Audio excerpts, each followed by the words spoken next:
Welcome to Crime on Caffeine. I'm your host, Erika. And I'm your host, Allison. Thank you so much for tuning into another episode. Today, we be sipping on, well, good old Starbucks. Good old Starbucks. Guys, we can't help it sometimes, okay? I found a drink. Okay, I kind of stopped getting it for a while, but I found a drink that I'm obsessed with, so I wanted to share it with you guys. So, you order a venti, well, whatever size you want. You order a shaken espresso with oat milk. I like the blonde espresso, but you can do whatever. I get no classic syrup, and I get instead sugar-free vanilla and hazelnut, and then I add in vanilla bean powder. It's so good. Wow, that sounds fantastic. Mine is not that complicated. I'm just a simple girl, and I really wanted to when she told me. Complicated woman. I'm just a complicated woman. No, I'm just a simple little simpleton. When Erika told me her drink, I was like, I wish I had something cool like that. But I literally go every time and want to get a cool drink, and then I'm like, and I panic, and I'm like, I'll just do a venti cold brew with oat milk and caramel. Ugh, see, their mobile order thing was like shut down today because of the snow. Like they had a lot of people call out, so I had to order that in person. See, so embarrassing. I would never do that. But I did find a drink on TikTok that I wanted to tell people about because I haven't gotten it yet and I really want to. It is supposed to taste like birthday cake. Wait, that's literally the video that I took this drink off of. It was like a healthy birthday cake drink. Oh my God, shut up. Wait, I literally just went to Wait, go. I wonder if this is the same video. No, it really is. I really just went to go read the how you're supposed to order way. it. That's so funny. That is so funny. I just went to go read how to order it, and it's exactly what you just said. Shut the fuck up. Wait, is it this? Is it this girl, Madison Ray Hildreth? Yes. Or no? Oh my God. That's so funny. Oh no fucking way. She was posting like healthier drink options, and guys, I have to tell you, I have to be honest, I'm kind of dieting right now. Oh, is that why you sent me like super colorful broccoli the other day? No, you know I'd be eating that every day, but per my doctor, I need to start eating better. Per my like a 5-year-old. Dino nuggies for life. Literally. Yeah. So I don't know what. Oh yeah. So healthy Starbucks drinks. So yeah, we're drinking Starbucks. But I know we do have a lot of new listeners that either like work in coffee shops or work for coffee companies. So Yes. if you guys do want to send us over some coffee to try out and share with our listeners, you can email us over at crimeoncaffeine@gmail.com or just reach out to us on Instagram. All of our social media handles are at crimeoncaffeine. Bless. And we have a lot of true crime news, but this episode's going to be wild and be really long. So I am going to just be posting on our stories some updates for cases that we've talked about in previous episodes that have updates, and then some new ones that we've been seeing in the news that we just want you guys to be aware of. So make sure you do follow us on Instagram. As Erika said, everything's just Crime on Caffeine, and we will give you updates there. Yes, and we have gotten people requesting that we kind of like do cases that are like currently happening now, which I would love to. Don't get me wrong. The thing with that is we kind of have to wait for like cases to either close or for there to be trials, things like that, just to have enough information to write a full episode. But obviously, we want to keep doing like those true crime updates at the beginning of our episodes. So we will definitely talk about those cases. You guys have reached out to us on Instagram. The next episode that we do is probably not going to be this long. No. So we'll definitely throw one in there for you guys there because I know people have been asking and want to give you the tea, want to give you what you want to tell you what's going on. So today's episode, oh boy, I actually want to thank 3 people. 3 people for this episode because one of my best friends, Katie, requested this episode. My lovely, amazing boyfriend told me that I should do The Psychology of Female Serial Killers. So that goes along with this episode. Wow. He's so smart. And I also want to give a shout out to Zach, my lovely boyfriend's brother, for letting me use his login for school to research. Wow, that is so So nice thank of you. Zach. You guys are the reason that this episode came together. So this one is for you. Wow, BFFs and Chase family coming in hot. Right? But we have a very a huge case today. So great way to start off the morning. Rise and shine, everyone. Wait, I feel like I think I might know what it is. She is the epitome of female killers. Probably the first one you will always think of. She is different than any other classification of a female killer. Today, we are going to talk about the wild ass case of Aileen Wuornos. And hopefully I'm saying that right because I literally just looked up how to pronounce it. Aileen Carol Pittman was born on February 29th, 1956 in Rochester, Michigan to Diane Wuornos and Leo Pittman. She was a leap year baby. Oh, wow. Wonder if like that's a thing. Leap year babies are just A little wilder. different. Her parents, Diane and Leo, married when Diane was 14 and Leo was 17. Aileen was actually Diane's second child. She gave birth to Aileen when she was 16 years old, and she had given birth to Eileen's brother Keith like 11 months prior. So they were very close in age. But Aileen actually never met her father. He was actually in prison when she was born, and he was like a handyman, did little like small jobs, but his parents abandoned him, just like to give you a little background on like where she comes from. So her biological father, Leo, his parents abandoned him when he was 5 years old, and he was taken in by his grandparents. He got married 2 times in high school. He was like drinking a lot. He and Diane ended up divorcing a few months after Aileen was born. And Leo was like super controlling of her. Like she wasn't allowed to leave the house or anything, like didn't have a job, nothing. If he went to work, she had to stay home. He started to commit petty crimes like theft, things like that. Eventually, grand theft auto. He was allowed to choose between going to jail and entering the military. So he ended up enlisting in 1955 when Diane was pregnant with Aileen. And so she was like, yeah, I'm out. So the army was unfortunately not enough to get Leo to straighten up his act. He returned right to crime after he left the military. He was diagnosed with schizophrenia and eventually was imprisoned for raping a 7-year-old girl. So that's why he was in prison when Aileen was born. So Aileen like literally never met him, didn't know of him. We'll get into that. But he ended up taking his own life in prison on January 30th, 1969. So one night when Aileen was 3 and Keith was 4 years old, Diane left both of them with a babysitter, and she called and was like, yeah, I'm not coming back. Straight up never returned, and the kids were legally adopted by Diane's parents. And Aileen believed that her grandparents were her biological parents, and she actually didn't find out until she was like 10, and she heard it from people gossiping at school. No. They didn't even tell her. That's Yeah, insane. so Wait, I didn't know that. yeah, and like her aunts and her uncles she thought were her siblings. So it's like it'll get confusing, but I just want to preface I'm probably going to use grandfather, father, mother, grandmother, sister, aunt interchangeably. If I say like biological, you'll know that I mean Diane or Leo, but I'm not going to talk about them that much. Got it. Really sad. Obviously, you can see that her dad had some issues. She was abandoned by her mom. So starting to see some parts of her childhood that were a bit darker.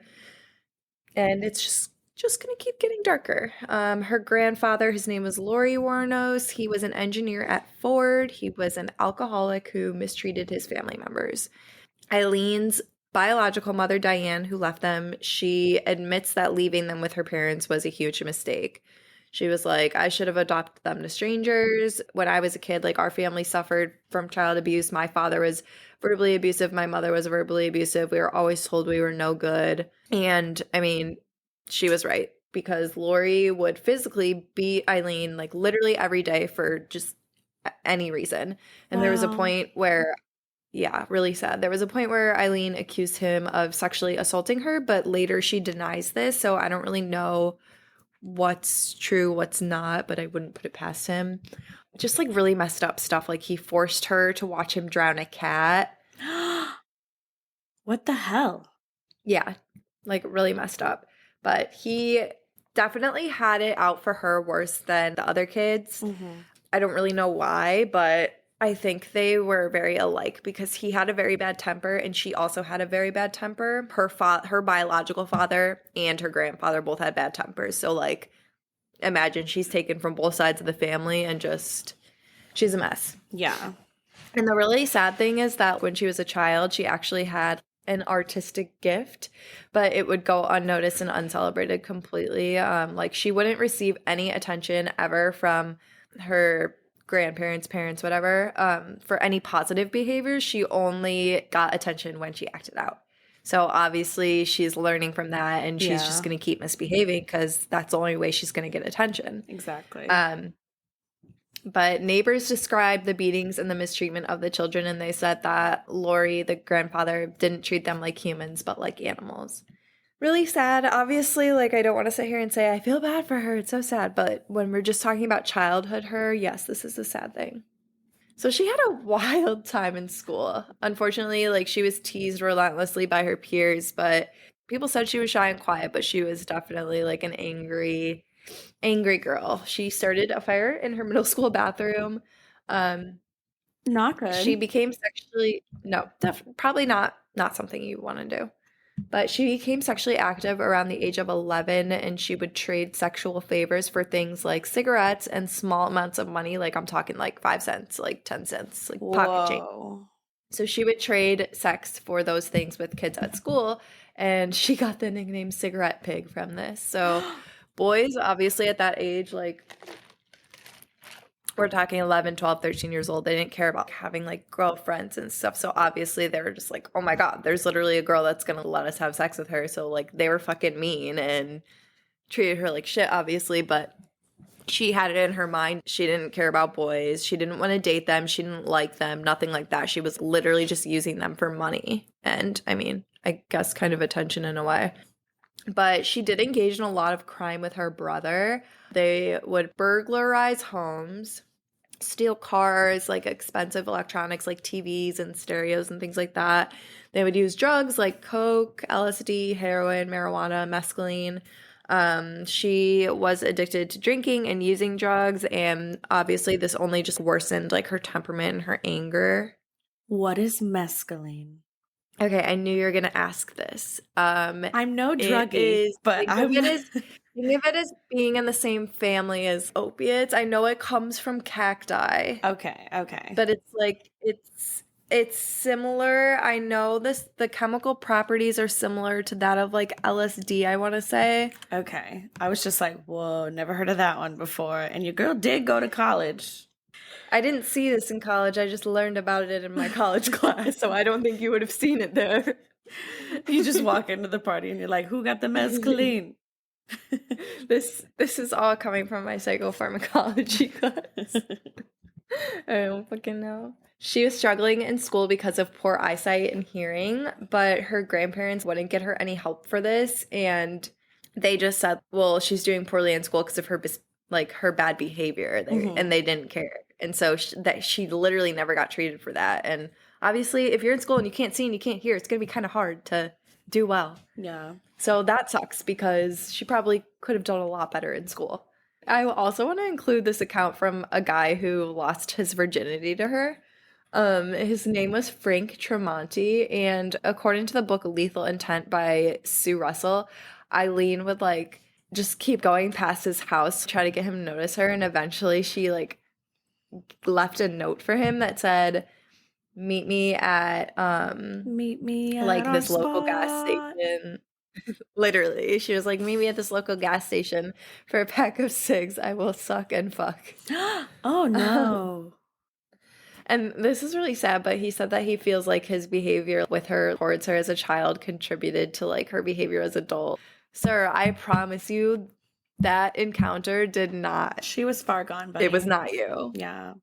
But that'd be so crazy to say that you lost your virginity to her. I would never tell a soul. Aileen became pregnant at 14. There are rumors of who the father was, but it definitely seems like it was a father or a friend of her father's who was a known pedophile and would get her drunk, and her father like definitely knew about it.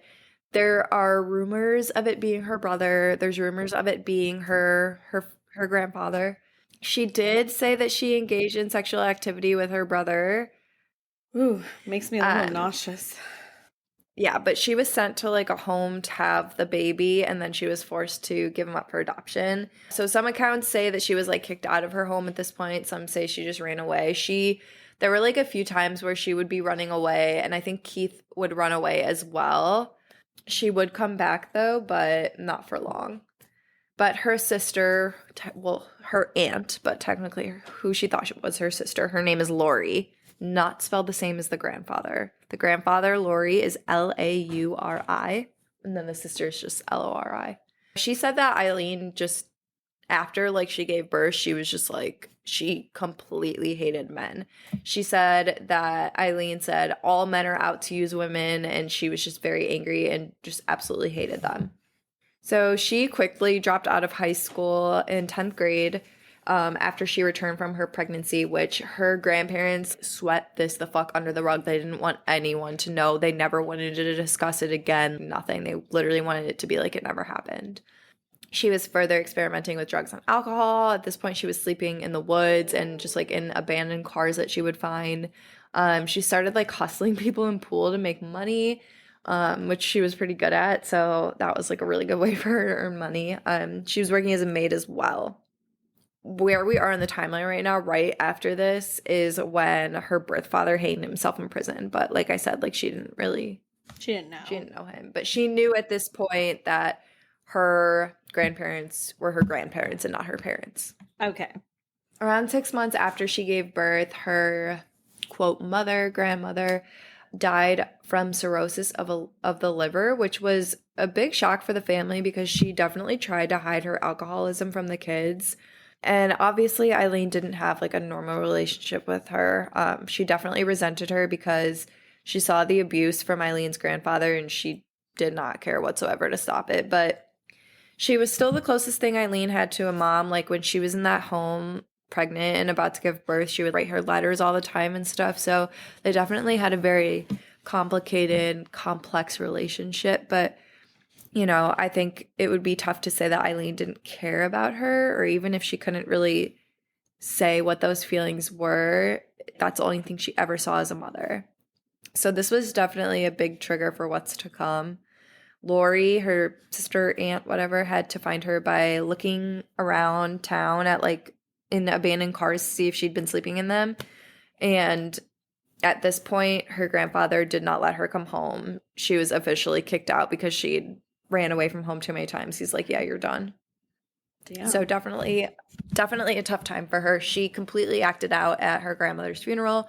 She wore like casual ass clothing, like jeans. She was switching the bathroom signs and just like dicking around. When she like went up to her mom or her grandmother in the coffin, she blew cigarette smoke into her face. The disrespect. Yeah, so she was kicked out of the funeral. As she should have been. Rude ass. Right. The juvenile court got a hold of her records, and she was sent to a home for girls. It was basically like a psychiatric center, school type thing. But her sister said she thinks it might have just made things worse to her and opened her eyes to more things that would later find her in trouble. She didn't even try to return home after this. There was nothing left for her there, so she decided she would hitchhike across the country. So in the 1970s, she headed for Florida. She was still in her teens at this point. She was hitchhiking, engaging in sex work to make money. She was often just like humiliated and beaten by the men that she took on as clients. So this is literally just fueling the fire of her hatred towards men. Hatred for men, yeah. In 1974, she's jailed for the first time at 18 years old. She was using the alias Sandra Crutch, and she was detained for driving under the influence, disorderly conduct, and for firing a pistol at a moving vehicle. She was hit with additional charges of failing to appear when she left town and missed her trial. So in January of 1976, her grandfather committed suicide. Oh. I could not find any info on this. Like, it was really frustrating. I couldn't find out. I saw carbon monoxide poisoning somewhere, and I saw a source that was kind of debating, like, did he do it? Did someone else do this? But, I mean, the consensus is he committed suicide, but I could not find any information. I couldn't find details on what happened. I couldn't find anything about, like, her thoughts and feelings on it. She probably didn't have any. She hated him so much, but I feel like him dying definitely, like, affected her. Yeah. I'm sure. It was a trigger. Yeah, exactly. That's what I was going to say. Despite it not being her father, this was her only father figure. And I mean, it was very clear to people around the family that her violent, angry tendencies and misbehaviors were very similar to that of him and obviously her biological father, but everybody knew him. So I feel like it's very tough when it's like they're both so similar. Yeah. So while hitchhiking, Aileen met wealthy 69-year-old Louis Gratzfell. He was the president of a yacht club who made his fortune through investing in railroad stocks. The two married 2 months after her father committed suicide. So she is like, just having I'm a done time. living this life. I'm trying to settle down, chill out. I have someone who will take care of me. Maybe like a stable relationship for the first time in my life. But it was anything but that. Great. They went up to Michigan in July. I don't know if they were like planning on staying there or this was a visit for like something. I don't know. Either way, she was arrested on July 13th for assaulting a bar manager with a pool ball. After he wanted her to leave, she literally threw it at him, hit him in the head. Great. Yeah, so she was arrested for assault and battery on top of the outstanding warrants that she already had in Michigan, which was for the DUI, unlawful use of driver's license, and not having a Michigan driver's license. She did attend this trial. Good job. So this was on August 4th, and she pleaded guilty. She was turning a new leaf. Yes. Fortunately, what might have been Eileen's biggest trigger of all was the passing of her brother Keith 3 days later. Oh, boy. So he died of throat cancer at 21 years old. Oh, my God. That's terrible. Yeah, terrible. But like they started smoking cigs at like 8 out the womb. So literally. So she ended up receiving $10,000 from his life insurance for this, which, okay. She spent the money in 3 months on a new car that she later, I think she either wrecked it or it was just repossessed because she couldn't pay for it. And she bought like a stereo or something, but she didn't have a house, so she had nowhere to put it. Oh my God. Stupid, impulsive. Just your impulsive Aileen. Obviously, as you probably could have guessed, the marriage between Aileen and Louis did not last long. Fell ended up annulling the marriage in July as well. So July was not a good month for her. She was going through it. Yeah. But he got a restraining order after she beat him with his own cane when he told her, like, it's over, sis. Oh, no. And honestly, if you think about it, he was so lucky to have escaped her because this was definitely the final trigger before she gets started on her journey. Jeez. And, you know, he could have been a victim, but he got out. I think he like lived a normal life and he just died at 92 years old. So good for him. Could have been a victim, but simply was just beaten to shit with a cane. She headed back towards Florida, further finding herself in trouble. Continued with her usual petty crimes, some robbery, forgery, theft. In 1981, though, she robbed a convenience store. And she was, I want to say the reason why she ended up in prison this time was obviously because of all of her other crimes, but also because I think she was giving threats while she was robbing the store. You can't do that. No more jail for girlie. She's a prison girl now. Allegedly, this robbery was like totally botched after she was like walking a beach contemplating suicide. So I feel like this was just like a very impulsive, emotional thing that she did. Yeah. And I just want you to keep those characteristics in mind of her being very emotional and impulsive, because those are two defining characteristics of her personality, her mental illness, which we will get into. Yeah. Not even a year after her release, she was already arrested again for trying to forge checks. In November of 1985, she was named a suspect in the theft of a pistol and ammunition in Pasco County. She tried to use her sister, her aunt, Lori's identity. Thor did not appreciate that.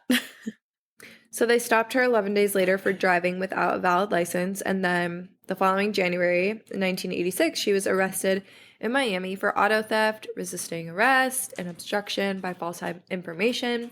They also found a revolver in the stolen vehicle. So while it seems like she's racking up the charges, we have to remember she's already used 3 identities at this point, at least, which will obviously all come together at the end. But for right now, it just looks like it's different people. So she's in 2 different states. Aileen then found herself in Daytona. At this point, she's like 29, 30 years old, and she finds herself at a lesbian bar called the Zodiac Bar, where she meets 24-year-old Tyria Jolene Moore. So Moore had actually left Ohio a few weeks prior to this to escape her strict conservative surroundings. She lived in just like a very small town where she couldn't like fully embrace her sexuality. So she was like, bye, I'm moving to Florida where I can be myself and do my thing. So she was working as a motel maid, but she actually ended up quitting her job because Aileen was just supporting both of them from her earnings from her sex work. She was making enough money for them to like live in motel rooms and whatever and do their thing. Her earnings began to lessen. She wasn't worth as much money as she was at one point, and their relationship began to deteriorate along with that. So their relationship lasted like 3 to 4 years. But Tyria was the first fragment of stability and hope that Aileen had ever had in her life. Like, she truly cared for her, and she wanted to help get her on the straight and narrow. She wanted to get her out of sex work. But, you know, unfortunately, Aileen had literally never once seen a stable, healthy relationship in her life. So she didn't know how to act. It wasn't going to be good for her. So on December 1st, Aileen drunkenly confesses to Tyria that she had shot and killed a man that morning. She told Tyria that he was her client who had been abusing her, and she murdered him in self-defense because he violently raped her. Moore believed her, and she believed that it wouldn't happen again. Like, she was just in a situation where she had no other choice. Why would it happen again? Well, on December 13th, 1989, 2 men found a body alongside I-95 in Volusia County, Florida. Though his hands were badly decomposed, his fingerprints were still able to confirm that the body belonged to that of Richard Mallory, who'd been missing for 13 days. He was a 51-year-old electronics store owner in Palm Harbor. Cause of death was 3 or 4 shots from a .22 caliber pistol. Palm Harbor? So, yeah, isn't that crazy? Too close to home here. Too close to home. Allison and I used to work there together. That's where we met, guys. But this was the body of the man that she told Tyria about. But this was just the beginning. The following May, Aileen shot and killed 43-year-old construction worker David Spears. His body was discovered June 1st, 1990, with 6 shots to his torso. 2 fired at his back, meaning he, like, was trying to run away. I know. I hate that. The same month she killed David Spears, she also murdered 40-year-old rodeo worker Charles Carskadden, who was found in Pasco County on June 6th, and he was shot 9 times. So this is some overkill. Yeah, wow. But that makes sense because she fucking hated men. True. On June 30th, Aileen killed 65-year-old Peter Seams, and this is where she might have fucked up. So she brought his car home, and on July 4th, she drove it off the road. It was her, and Tyria was in the passenger seat. So she drove it off the road, and they decided to just like abandon the car. And people saw them do this. So like, what the fuck? And she left blood stains on the seat. Didn't bother to clean it or anything. They did take the license plate. I don't know why they thought that would do anything, but his body was never found. And this is when composites began to circulate because people had obviously seen this. And this is when Tyria began to bug out. She was like, shit, like, I done did something bad. people think my girlfriend's a murderer. Like, I don't know what I'm gonna do. And on July 30th, Tory Burris was out doing deliveries for his job at Gilchrist Sausage. When he didn't show up to his deliveries or return home that evening, his wife reported him missing, and his truck was found at 4 a.m. the next day, about 20 miles east of Ocala along Highway 19. And his body was found on August 4th, about 8 miles away from his truck. Cause of death was 2 shots from a .22 caliber. Oh boy. Charles Richard Humphreys disappeared on what would have been his last day at work on September 11th. He was like a child abuse investigator, and he was going to be transferring to another office. And he just celebrated like his 35th anniversary with his wife the day before. Really sad. But his body was found the following evening in Marion County, and he had been shot 7 times. His car was later found later that month. In November, the body of 62-year-old Walter Gino Antonio was found in Dixie County. He was shot 4 times at the .22 caliber, and his vehicle was discovered in Brevard County 5 days after. Now, looking at all of these murders, obviously there is a connection. You've got the same MO. You've got the same weapon literally used every single time. Similar victimology across the board. All of these like middle-aged white men.